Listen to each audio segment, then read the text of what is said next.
एक हाथी जंगल से प्यासा भागा भागा आया। उसने देखा एक कुआं है, मैं इसमें से पानी पी लूं। उसने देखा कुएं का पानी का जल स्तर तो बहुत नीचा है, वो कैसे पिए। कुएं के पास बाल्टी और रस्सी थी। उसने कुएं में बाल्टी डाली, लेकिन रस्सी छूट गई और कुएं में गिर गई।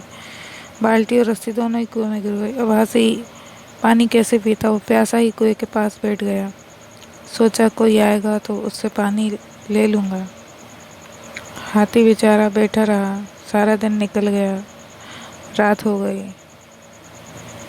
रात को जब एक आदमी वहां से गुजर रहा था, उसने देखा कुएं के पास हाथी बैठा है। उसने सोचा हो सकता है हाथी बीमार हो, इसलिए यहाँ बैठा है। वो गांव के लोगों को बुला लाया।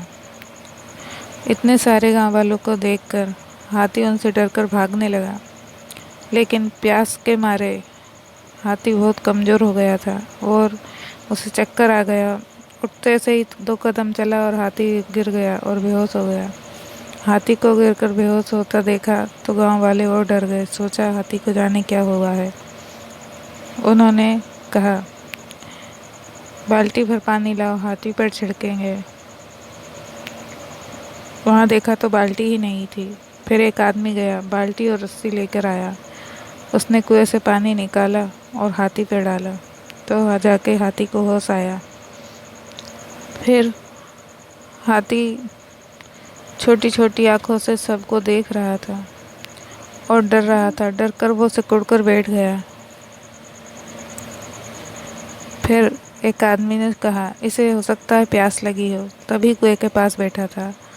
दूसरे आदमी ने पानी खींचा, पानी कुएं से निकाला और हाथी को पिलाया। उसने कम से कम 20 बाल्टी पानी पी लिया।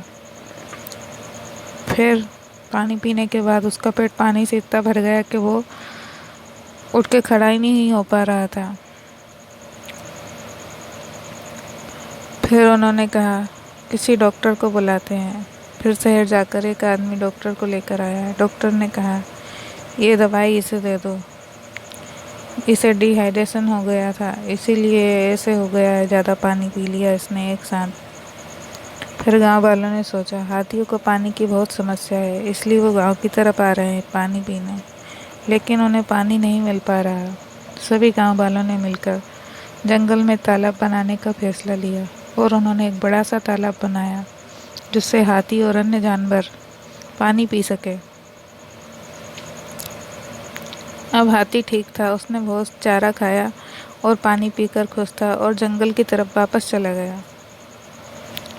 बाकी सब जानवर भी खुश हो गए इतना बड़ा तालाब पानी का देखकर। अब उन्हें पानी के लिए कहीं और जाना नहीं पड़ेगा।